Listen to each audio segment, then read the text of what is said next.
Well, it's been a few days since the semester ended, and I had some time to finally reflect on how the semester went for me, the good, bad, and ugly. So, if you want to listen and if you want to follow along, then stay tuned.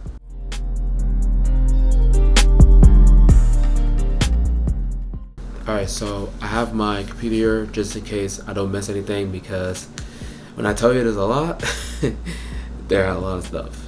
And also just have my drink here, you know, it'll be a long video, so.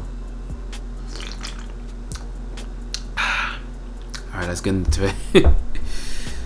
Alright, so the first thing I want to talk about is moving away from family and friends. So, I would say this was definitely the toughest thing for me this semester due to the fact that it was the first time that I was going to be in New Jersey / New York City for the first time. As you guys probably know already, I was born in New York City but raised in northern New Jersey, but basically I lived in the New York City metro area for my entire life. So moving away from that area to Ohio definitely was difficult as I wasn't able to get to see my friends for the first time.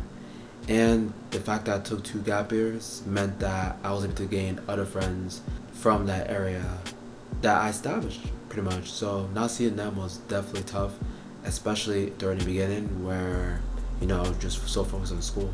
And it basically adds to the fact that for some reason plane tickets from the airport that's right by me back to New Jersey are pretty expensive for some reason. So again, limits my ability to come back home to visit. So I have to be very intentional and selective on when I can go back home, which makes it a bit difficult. And essentially, it forced me to really build a community, or not build a community, really find a community of friends in this area so that I don't feel as lonely. So essentially, it felt like I didn't really belong at all when it came to me being at my medical school I go to right now. Now, if you guys don't know exactly which medical school I didn't go to, there will be a link up here that will basically talk about my decision on what medical school I went to. But if you guys see my vlogs, you kind of probably had an idea of which medical school I go to. So I'm not going to mention it really in this video.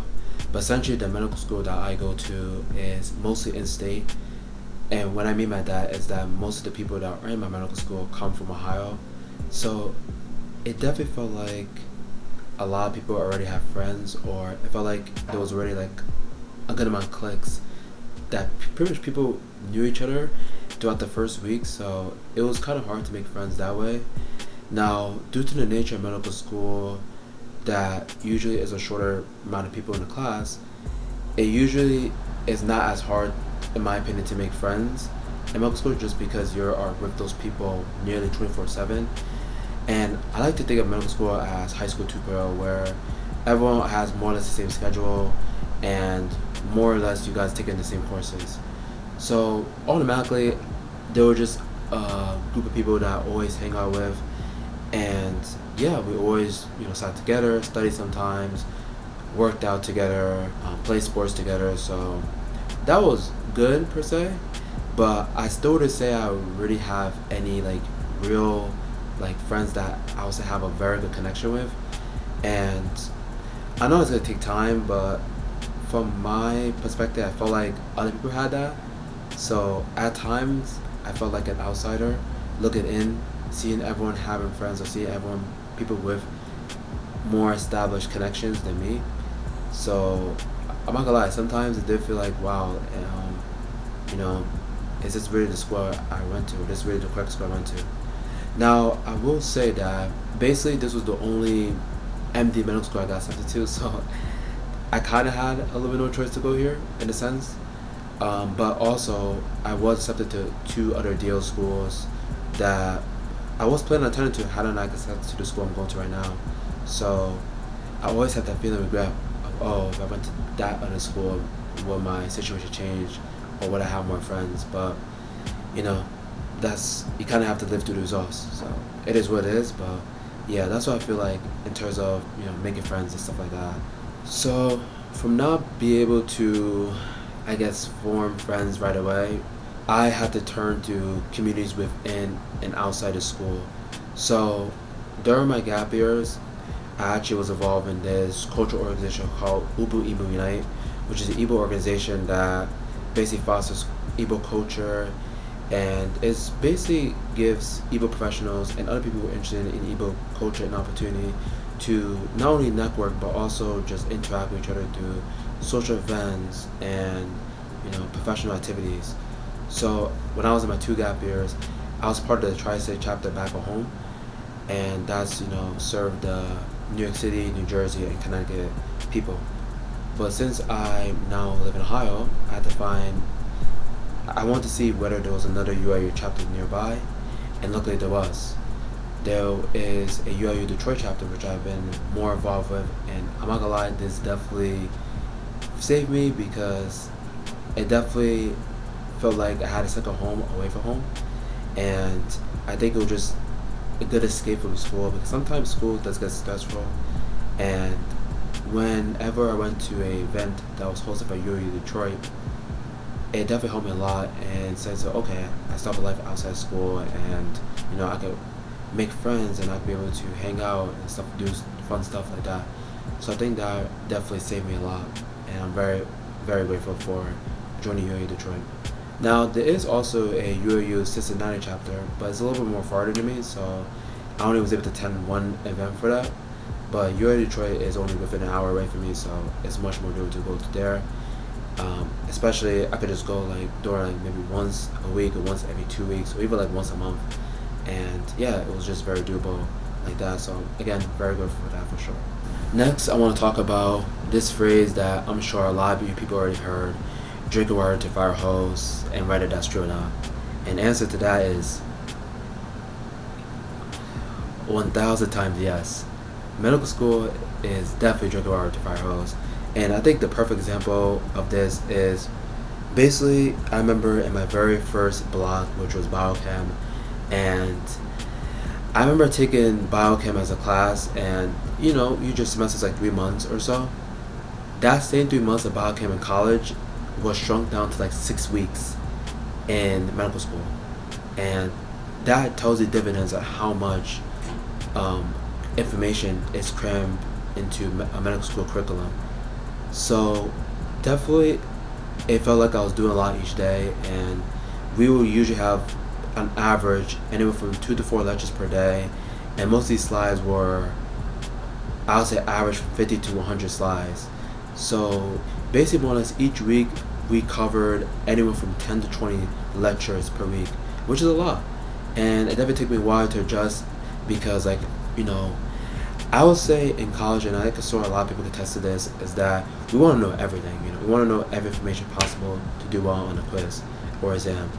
In medical school, that's just not possible. You have to be able to pinpoint exactly what information is high yield, and you just gotta kind of know that really well instead of just knowing everything.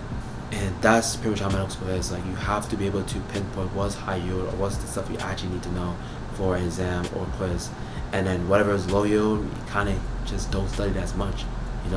Now, balancing third-party resources with in-class lectures was definitely one of the hardest parts of medical school for sure, especially in one of the blocks, which was infectious disease, because the third-party research for infectious disease took very long. For example, usually in this resource we usually use for medical students called Sketchy. This is a kind of cartoon thing that's kind of I don't know how to describe it. It's a method loci or picture palettes, whatever that is, and basically each meaning in a specific picture meant something within that specific bug or drug or fungi or parasite or whatever.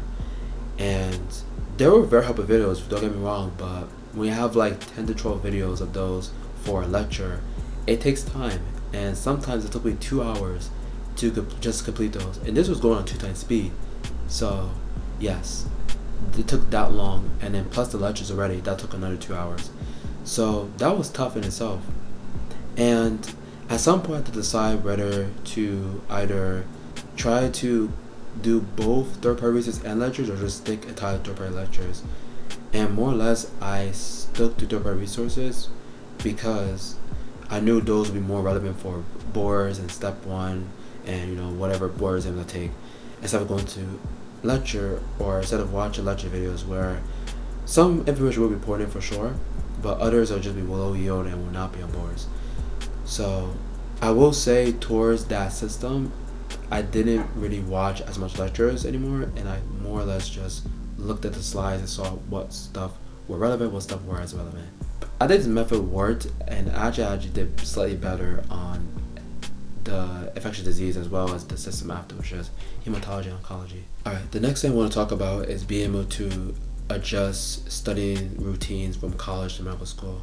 Now, as you know, I took 2 gap years, so definitely when I was first starting studying again, it definitely felt like weird because I haven't really studied that intensively since 2022 when I was at college. Actually, I would even say technically 2021 because I completed my degree in December of 2021, and basically that spring 22 semester was more like a joke semester where I was pretty much only really involved in research and studying for my MCAT. Yeah, basically studying in medical school, you have to study more efficiently. So I remember in college, especially for like the bio classes, I would oftentimes rewrite my notes and make outlines based on what those slides was, and usually I make like sequences or tables or Venn diagrams or mind maps, stuff like that. In medical school, I'm not gonna lie, I wanted to attempt to do it, but I think I feared so much that I wasn't have enough time, so I completely abandoned those. And I think overall it wasn't the best decision because I didn't really conceptually understand information near as much, and I was really heavily relying on Anki and doing practice problems, which are good to learn strategies, but I was missing that conceptualization part, and I think that definitely knows my grades where I pass, right? I passed, but I wasn't passed as much as I wanted to. And yeah, the class average kind of reflected that. I was slightly below the class average. So that definitely did feel good. As I know I could do better than that, but I kind of undervalued myself and I didn't really put in that extra time in effectively making outlines or effectively writing my notes. Now I know writing notes could definitely take a lot of time, so I definitely got to figure out a way to rewrite notes that would make sense in medical school, I guess. So that's something I'm still thinking about, but I have to reflect that I think I might have found a way, or I might have found a way, so hopefully it works, and I'm definitely going to try next semester to create more effective outlines and write my notes more effectively. So kind of led me to my next point, which is basically me passing all my classes, which I did, which I'm very grateful to God and be able to put me in that position for that.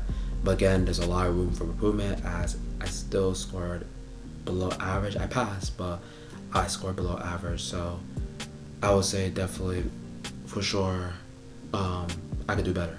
Simple as that. Like I know I could do better, and obviously I don't want to be hard on myself. But if you know me personally, I have very high expectations for myself, and I want to do the best I can. And I know they put 100% for forward. Now I know what I need to do better. I'm not saying I need to do absolutely amazing because I don't really have to. I just gotta pass, which I did. But I want to be able to score within the average, right? So I know I'm doing enough work, but not too much work.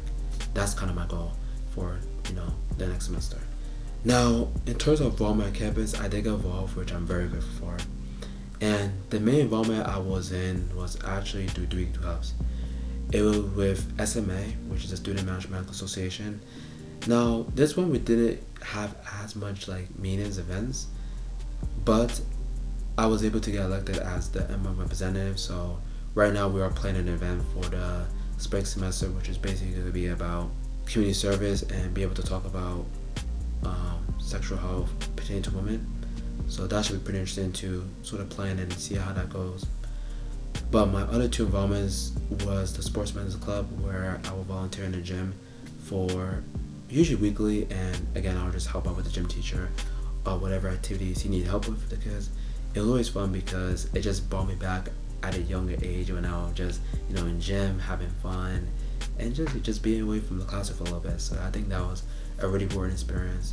And then also I was part of the Big Brothers Big Sisters, which is like a more mentor program where we teach kids different life lessons like cultural competence and career development, stuff like that, so that by the time they grow up and get to high school and college, they already have those skills they need to hopefully succeed in life. And this is also very rewarding because the school is in a very underserved area where maybe their parents aren't the best mentors or parents for them. So I think seeing someone that's slightly older than them and be able to look up to them, I think that's pretty important for the kids, and it's definitely very important to me. So that's been very a good experience for sure. So more or less that was how my semester went. So I think it was okay, but also a lot of room for improvement. So I said I'd give this first semester rating at 6. I mean, I'm happy I passed my classes, but at the same time, I still don't feel like I'm quite, I wouldn't say welcome, because I feel like every student and faculty give me support that I need to do well, but I feel like I'm still an outcast. So that, and the fact that I would say obviously I could study more effectively, so I think that's why it's a 6. So with that being said, my next semester is in a few days. It actually starts on Monday, and this will be recorded on Friday, so I only have like 3 days. And compared to the last thread, we have 3 blocks. So the first block is neuroscience or neurology, whatever we'll call it. And a lot of people, students, said this is notoriously the hardest sort of block of the first year of medical school. Now, I'm actually not as worried about this. I probably should be more worried, but I'm not as worried because I remember when a lot of people said the same thing with organic chemistry when I took that in 2019. And basically the mindset I had is you just gotta brace the situation, and also you can't really worry too much about the noise. You just gotta try the best you can, use the resources, and I think you'll be fine. Now, there will probably be hard moments like Orgo. There were hard moments, but at the same time, you can't let that fear, outcast your potential to do well in a class. So I'm gonna try to have that same mindset with neuroscience or neurology, and yeah, I hope to do better than that. And also, it's one of my favorite systems ever, so I'm very excited to learn neuroscience for sure. And then my next system is musculoskeletal, and I'm very, very excited for this system as well, because with this system, obviously, as you guys know, I'm an exercise science major in college, and also I'm very interested in sports medicine. So I know MSK will have to be my bread and butter at some point in my career. So what better way to learn it now? And I'm just very excited to learn about it. And also neurology, neuroscience, neuroscience, and MSK. This will be the first time I'm in an anatomy lab, which should be exciting, as I actually have not taught anatomy since high school. Technically, I was required to take it in college, but since I had credits for it in high school, I never took anatomy in college. So taking anatomy for the first time since then, it'll feel exciting. I think that's really hopefully make med school more fun, as I'll be stepping outside the classroom a lot more. And then also my final block is psychology, basic behavioral sciences, and again, I'm very excited about this system because I love learning about psychology in college when I was doing the MCAT, and hopefully that will stay the same on medical school. So I'm very looking forward to this next block. I'm just hoping I study more effectively so that obviously I could do better. Alright, so here on my computer, I list down 4 goals I have for the next semester. And the goals I have for the next semester are to study more efficiently, to do well in exams and quizzes, so basically hitting the average, which I mentioned before, getting involved in research, making more friends in my M1 class, and being more involved in clubs activity outside medicine. So let's start off with the first point, studying more effectively. And basically, when I was reflecting on how I could study better, there was always one theme that came out of it, which was basically to do more outlines or / write your notes. So that's something I definitely want to do, and I think I just gotta find a way to do it effectively in medical school. I think it might be something similar to how I did in undergrad, where essentially I'll take the week, within the week, to rewrite my notes, just make the best notes possible that's effective, efficient, and not too long and very concise.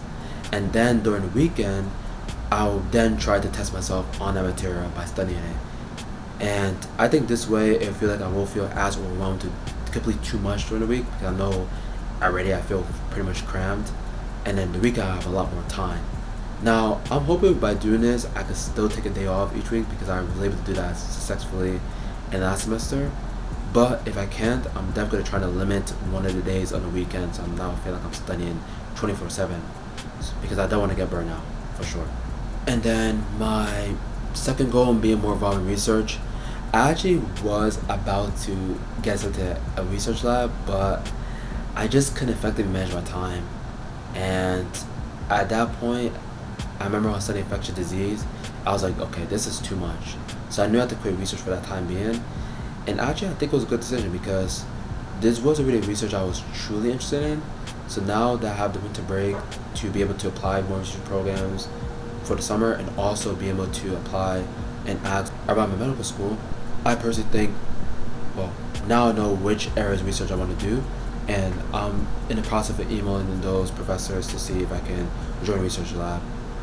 I think the goal is I hope that they understand I'm a medical student first and foremost, and second of all, I'm hoping that I can be able to create a project that is attainable and manageable.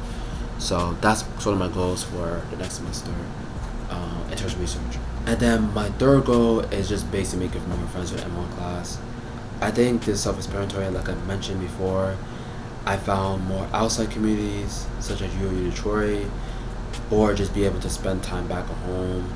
But personally, with medical school club meetings, they're not really as frequent, so I feel like there's not really that much time to interact outside the classroom. So I think personally, I might want to get involved in a few clubs that are suited for undergrads actually.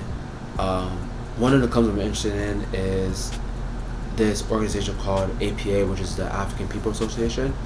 Now, I was involved in this a little bit in college when I was at Rutgers. It was just called Trense, pretty much more or less similar to APA. So I definitely went to a few meetings, see how that is. And then also, I'm going to try to do intramural soccer. As surprised I didn't even get to play soccer as much as I wanted to. I actually played basketball a lot more because I was in an intramural basketball tournament for medical students. And by doing that, I figured out that maybe I don't really like playing basketball as much as I used to in high school. So I definitely want to do intramural soccer, and I definitely want to be involved in APA. I'll say the problems with those two stuff is that usually with college meetings, they're at the night, and that's when I need to be going to sleep. So I think I just try to find balance of when I go to them and how often I go to them. Actually, I basically just explained my fourth point, which is being more involved. But to explain more my third point, I felt like, yeah, definitely it was pretty quickly. But I will say there was a few opportunities where some of my peers have asked me, oh, do you want to do this with me, or do you want to go this with me? And pretty much I said no like 80% of the time. And I'm not gonna lie, I definitely regret that, because usually when you say no to so many stuff, they're probably gonna start inviting you. So now I'm gonna have to probably like, I don't know, but basically I'm gonna have to start saying yes, or really I just gotta put myself out there a lot more again within the M1 class, so that I can make more friends and be able to hang out with them outside school. Because honestly, like I said before, my medical school class is they're amazing individuals. Like, I could see why everyone got accepted to this school, and it's just amazing to see like just the intellect to whatever unique quality they have within itself that they bring to the school. So I think definitely being able to hang out with them outside school, that's definitely my next step. Just stop saying no to a lot of things. And yeah, I mean, I only said like yes to maybe like 2-3 things, but honestly I should have said yes to maybe like at least half, maybe like 60-70% of things, instead of only like 50 or less. It wasn't really that much. So yes. Alright, hopefully that wasn't too long, but I just needed to say things out of my chest. Yeah, but thank you guys so much for watching this video. If you guys enjoyed this yap session, then make sure to hit the subscribe button and comment down below what you guys are looking most for this year. It's the start of the year. All in all, I would say I definitely needed this break. Also, I was able to go to Nigeria, which was nice after the semester ended, so I feel more or less recharged.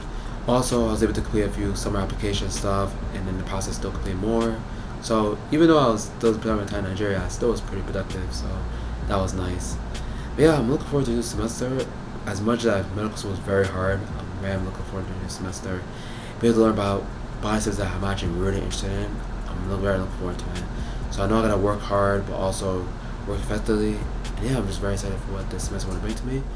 I'll see you guys some at a time. But yeah, take care. Peace.